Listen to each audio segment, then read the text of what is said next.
y estoy muy contento porque está en esta transmisión desde la edición número 83 de la Convención Bancaria, acá en Acapulco.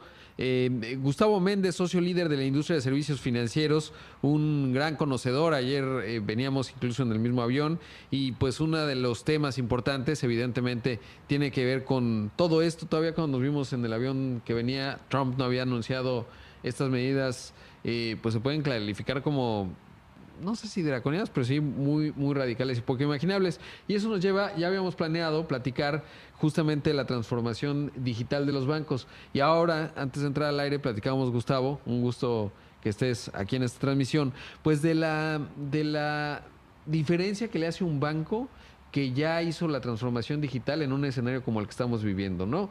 Pensemos un banco que tiene una exposición o que una parte de sus operaciones se realizan en la sucursal y otro que por el desarrollo tecnológico que tenga y la transformación digital que hoy tenga, pues resulta que no es tan susceptible y que si tienes que, por ejemplo, cerrar sucursales por un tema de contagio, etcétera, pues un banco la va a pasar mejor que el otro, ¿no? Y en ese contexto siempre es relevante la tecnología y sobre todo los esfuerzos que se hacen en materia digital.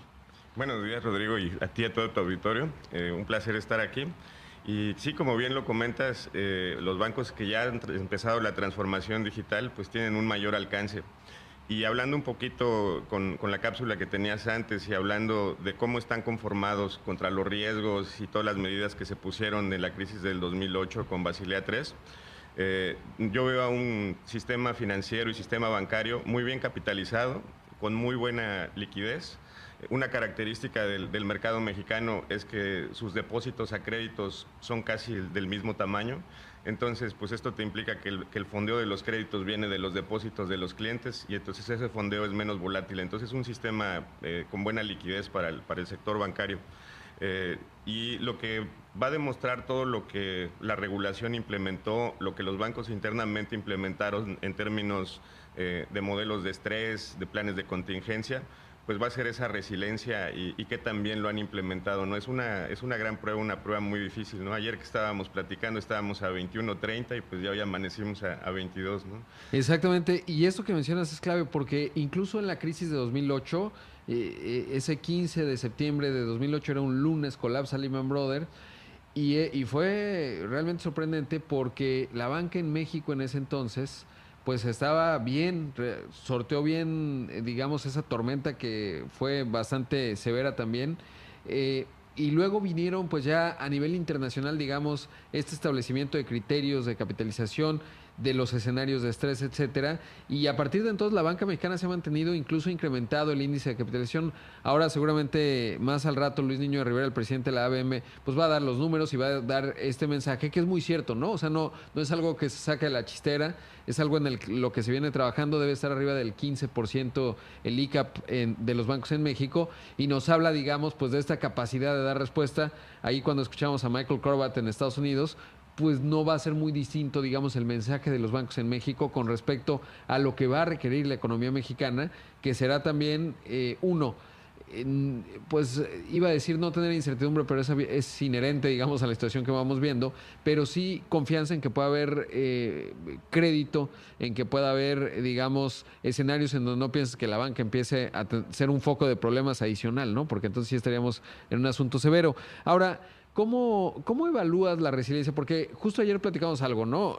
Vamos a pensar que un banco dice, pues vamos a hacer home office y todos vamos a operar de manera remota, se van a hacer todos los procesos, pero a lo mejor, pues el ancho de banda no va a dar, ¿no? Es decir, son escenarios también en los que la tecnología va a jugar un papel fundamental como un factor que permita la teledistancia, porque ahora se hace este nuevo modelo de la distancia social. En México todavía no estamos lejos de que esto vaya a aplicarse, pero lo vimos, por ejemplo, en el brote de el HN1, que se dio en 2009 y que, bueno, pues uno ve transformaciones muy rápidas en términos de ello. Sí, en este término de resiliencia, primero yo creo que hablar de los impactos inmediatos de los que sufren los bancos.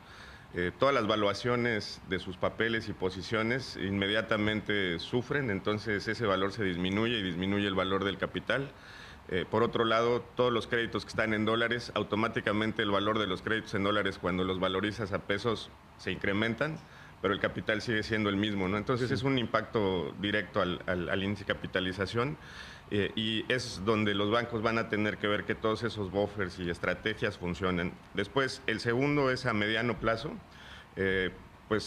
Todos los créditos que tengan empresas y pues que sigan teniendo continuidad los negocios a los que los bancos les dan crédito, pues para evitar el tema de incumplimiento, ¿no? Es el segundo que tienen que cuidar, estar cerca de sus clientes, hacer planes de reestructuras o cambios en los esquemas de pagos que puedan facilitar que sus clientes sigan permaneciendo. Y el tercero, que es de más largo plazo, que por ejemplo en Italia ya lo hicieron, empezaron a dar plazos de gracia hasta de 18 meses para pago de hipotecas a las personas italianas para que pudieran sortear esta crisis, ¿no? Entonces, estas herramientas son las que tienen para jugar con la parte financiera, pero la otra que mencionabas de la distancia social y la parte de negocio, pues los bancos que ya han empezado a digitalizarse y que empiezan a poder acercarse a sus clientes sin la necesidad de tener un persona a persona, pues son los que son más resilientes en términos de negocio. Hay yo creo que varios ejemplos de bancos que lo han estado haciendo muy bien. La parte del uso de los cajeros que son depositadores, pues ya no solamente el retiro, sino el depósito puede ser en cualquier cajero, contratar un crédito puede ser en la aplicación digital, y eso es lo que va a hacer a los bancos más resilientes. Con lo que mencionabas de distancia social, hoy quieres ver una película, pues la puedes ver en Netflix y la puedes ver en tu celular. Quieres comprar algo, pues puedes pedir un servicio que te lo lleve a tu casa, ya sea de comida o de cualquier cosa que necesites. Pero quieres hacer algún tema más sofisticado, como contratar un crédito o hacer una inversión, tienes que ir a la sucursal. Todavía no están listos para hacerlo por teléfono. Sí, incluso a veces la firma de contratos, pues tiene que ser con pluma. ¿Cómo crees? Pues ya estamos, o sea, ¿no? Digamos, hay formas y tecnología suficiente para hacerlo. Y otro asunto es incluso la forma en la que trabajan de manera interna los bancos, ¿no? Es decir, qué tanto tienen herramientas tecnológicas que les permitan pues, hacer distancia social dentro de la propia oficina, no solo de cara al cliente, sino también en sus procesos internos, que es un componente clave. ¿Qué tanta tecnología utilizan al interior de los procesos? Porque eso también va a ser un factor importantísimo. Sí, fíjate, cuando hablamos de estas empresas tan exitosas como Netflix o demás, pues todas están montadas en la nube, hacen streaming, etcétera. Cuando tú te volteas a ver las tecnologías de los bancos grandes, pues traen cores de 15, 20, 25 años, cuando hace 25 años no había teléfono móvil. Entonces son sistemas muy robustos que controlan bien la información, que procesan muchas transacciones, pero que no están preparados para conectarse al mundo digital. Entonces esta transformación de estos sistemas pues ya antiguos, como decía Terminator, antiguo pero no obsoleto, son los que hay que empezar a trabajar en el diseño. Un punto de vista de la firma es que el banco del futuro no se construye desde adentro, se tiene que ensamblar. Y se refieren por ensamblar como un Lego que tiene que ser modular, que tiene que tener opcionalidad de distintas configuraciones y de hacerlo muy rápido. Entonces, desarrollos de sistemas, procesos, normalmente con estos sistemas antiguos duran 8, 10, 14 meses. Ahora estamos hablando de metodologías ágiles donde vas viendo incrementales cada 3 meses, cada 4 meses, que hacen todos estos desarrollos muy rápido y que si ves que no funciona te permiten abortar y volver a intentar con otra forma de hacerlo. Un concepto interesantísimo, estimado Gustavo. Tengo que hacer un corte, pero ahora regresamos y seguimos platicando de este asunto. Quiero comentarle, por cierto, de una nota que aparece hoy en la sección Dinero del periódico Excelsior, en donde pues se habla de esto que le han dado mucho seguimiento, sobre todo porque uno de los temas que genera enorme preocupación pues es la caída de los precios del petróleo y el impacto que esto pueda tener en Pemex, que como ya le decía más temprano, pues está muy vinculado a las finanzas públicas del país. Ayer Moody's, por ejemplo, establecía un documento en donde hacía este análisis, se decía, pues esto aumenta y amplifica los riesgos para petróleos mexicanos. Y un tema, pues es el de los subsidios, le digo, lo consigna hoy Dinero, y dice que debido a los acuerdos previamente firmados en la administración, se habría otorgado un descuento superior a los 5,833 millones de pesos en los últimos 3 años a una de las empresas de gas, se refiere, porque es un subsidio importantísimo. Por ejemplo, en 2017 y 2018 los beneficios para los gaseros sumaron 20,000 millones de pesos, es decir, casi 10,000 millones de pesos al año. y bueno, pues estas compañías gaseras pues no necesariamente se ha trasladado al cliente, que eso es lo importante. Entre las facilidades se encuentra, por ejemplo, mencionan a Sony Gas, a Regio Gas, a Global Gas, a quienes se les descontaban hasta 2,61 pesos por kilogramo de gas, por lo que se estarían ganando montos millonarios por esta situación. Vamos a hacer un corte, regresamos con más aquí en Imagen Empresarial. Imagen Empresarial, estoy transmitiendo desde Acapulco, Guerrero, ya empieza a amanecer en la edición número 83 de esta convención bancaria y estoy esta mañana con Gustavo Méndez, socio líder de la industria de servicios financieros en Deloitte. Y Gustavo, ¿cuáles son, digamos, los ejes principales, lo que tiene que ver un banco en la coyuntura que estamos atravesando? Si hoy aquí en los pasillos seguramente pues va a ser el tema de conversación, pues, ¿qué hacemos en este escenario que se va dibujando en México, obviamente en el mundo? Es un factor externo, me refiero por supuesto a las medidas que estamos viendo del COVID-19, de la respuesta, se pueden tener distintas evaluaciones de la respuesta mexicana, pero ¿cuáles dirías tú que son estos principales elementos que tiene que considerar un banco? Sí, mira, yo creo que dicen que no hay buen marinero de agua dulce, entonces muchos de los banqueros ya sortearon la crisis del 2008. Los planes de contingencia que se hacen para cumplir con la regulación ahora se tienen que demostrar que no solo sirven para cumplir con la regulación, sino que realmente es un buen playbook, un buen libro de cómo responder ante situaciones de crisis. Obviamente esta crisis es nueva, es diferente, pero los efectos colaterales sí se pueden tratar de mitigar. Entonces, aquí se va a ver la experiencia de los banqueros y cómo implementan esos planes de mitigación. Yo creo que la segunda es, pues como toda crisis, es fuerte, es dura, es un choque, pero es temporal y no es para siempre, ¿no? Entonces, lo que tienen que hacer los bancos es poner al frente a sus clientes y ver en toda esa relación de largo plazo. Si un banco no apoya a sus clientes en esta situación, pues a la larga se va a quedar sin clientes, ¿no? Entonces, exacto, tienen que estar pensando en cómo estar apoyando a sus clientes para que tengan continuidad del negocio, no solo el banco, sino también sus clientes. Y esto que mencionas me parece que es esencial, ¿no? Genera en tiempos difíciles un gesto institucional, no es sencillo en un banco, porque es decir, tener un banco en donde hay una relación casi personal genera mucha fidelidad, ¿no? Puedes asumir una pérdida marginal, digamos, por tener ese gesto, y tienes mucha fidelidad en tu cliente, o puedes buscar mucho el margen, digamos, y perder la fidelidad de tu cliente y va a llegar un mejor servicio eventualmente y adiós, ¿no? Y yo creo que es un tema clave. Sí, hay un estudio en Asia, sobre todo ellos que son muy exitosos creando nuevas empresas, y esas empresas de hace 20 años que eran pequeñas, que eran pymes y que hoy son grandes empresas, dicen yo sigo con este banco porque ellos me apoyaron cuando yo era una pequeña empresa y nadie más me daba crédito, ¿no? Entonces yo creo que es muy importante tener primero enfrente al cliente y pensar en el negocio de largo plazo. Y yo creo que la tercera siempre es un tema donde es muy fácil decir paremos el gasto, no se hace nada, pero estos momentos de crisis también generan oportunidades. De repente con algunos empresariales con gusto de origen mexicano, los he escuchado decir, antes de que pasara esto obviamente, es un momento donde no está tan fácil, la economía está parada, pero es el momento en el que tenemos que invertir y que posicionarnos bien para el futuro.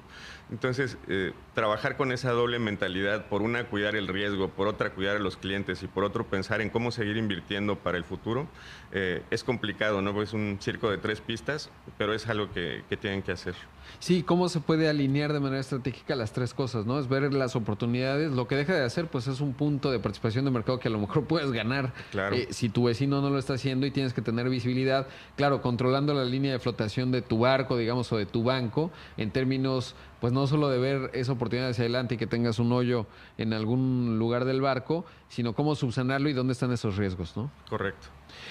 Por otro lado, Gustavo, saber cuál es el panorama que estás viendo, es decir, ya platicamos cómo llega la banca en México, pero desde un punto de vista institucional y de la transformación tecnológica en la que estamos, ¿cómo ves a las bancas? Claro, tendríamos que hablar, pues estamos hablando de más de 50 instituciones, hay unas muy grandes, otros medianos y otros más pequeños con distintos enfoques, pero en general, ¿cuál sería tu diagnóstico de lo que observas?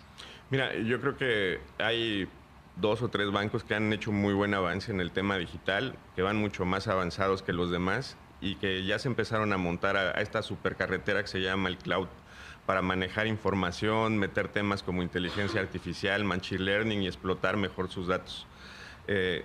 Por otro lado, también empiezas a ver pues organizaciones nuevas que están entrando. Nubank la semana pasada, no como banco, pero como originadora de tarjetas de crédito, ya entró al mercado. Son muy exitosos en Brasil, vienen a México a tratar de replicar el mismo modelo, pero son 0 sucursales, todo digital. Entonces... Sí, que en Brasil, de hecho, entrevisté aquí a su director en México, digamos, el que va a abrir, y pues generaron un gran prestigio, y eso que hablábamos, ¿no? Digamos, en Brasil, en donde pues hay mucha burocracia, súbitamente un banco totalmente digital, pues generó mucha atracción. A ver si repiten la historia en México o no, dependerá justamente de qué tan lista están los bancos, pues digamos, en esa atención y agilidad para pues, estar con el cliente tecnológicamente hablando, y sobre todo las nuevas generaciones que están mucho más habituadas, digamos, a la utilización de dispositivos móviles, digamos, como forma de relacionarte con la institución, ¿no? Sí, y después de estos dos extremos, veo en el medio a un montón de bancos que todavía trabajan de manera tradicional, que todavía no tienen toda la información del cliente en su vista de 360 grados, de todos los productos que usa, en qué etapa de su vida está. Y pues lo que esperarías pues es como cuando tú te metes a Netflix y te dice: hola Rodrigo, ¿cómo estás? Estas son las películas que tuviste, te recomiendo las 10 siguientes. Y entonces pues tú recibes llamadas cada tercer día diciendo: te quiero empujar un producto, cuando no lo necesites. Hacia donde deberían ir los bancos pues es a buscar a conocer realmente a su cliente, conocer en qué etapa de su vida está y qué producto le puede servir en ese momento. Yo creo que ese es el mundo hacia donde todos tienen que ir, pero para eso pues tienen que invertir en tener toda la información ordenada, en cloud, con más velocidad, y después de ahí aprovechar todas las herramientas que hay hoy día que se pueden utilizar para la nube. Y en ese camino, pues les está costando mucho trabajo moverse por la forma en cómo estamos organizados tradicionalmente en los bancos. El famoso legacy, ¿no? Lo que decías. Sí. El legacy no solo de infraestructura, ¿no? Sí. Sino de gente también, claro. ¿No? Entonces tenemos un área de riesgos, un área de cumplimiento, un área de finanzas, un área de tecnología, etcétera. Pero son grandes hilos que moverlos a todos en el mismo tiempo y coordinados es muy lento. En cambio, tú ves estas compañías nuevas que trabajan de manera más ágil, que trabajan como tribus, que tienen gente muy joven y tienen otra manera de operar, pues se desenvuelven mucho más rápido y sacan los proyectos más rápido. Entonces, yo creo que hay retos en términos de tecnología, pero también en la forma de cómo se trabaja y de cómo vienen también las nuevas generaciones preparadas y qué los motiva. La cultura organizacional. Gustavo, siempre un gusto, realmente interesante platicar contigo esta mañana y sobre todo pues en esta coyuntura que justo eso habla, la flexibilidad, digamos, teníamos planteado un tema y ha tenido que cambiar por lo rápido que está cambiando el escenario. Gracias por estar aquí. Gracias, Rodrigo, y esperemos que el peso se mejore. Esperemos que sí, así lo deseamos. Ahí escuchamos a Gustavo Méndez, socio líder de la industria de servicios financieros en Deloitte.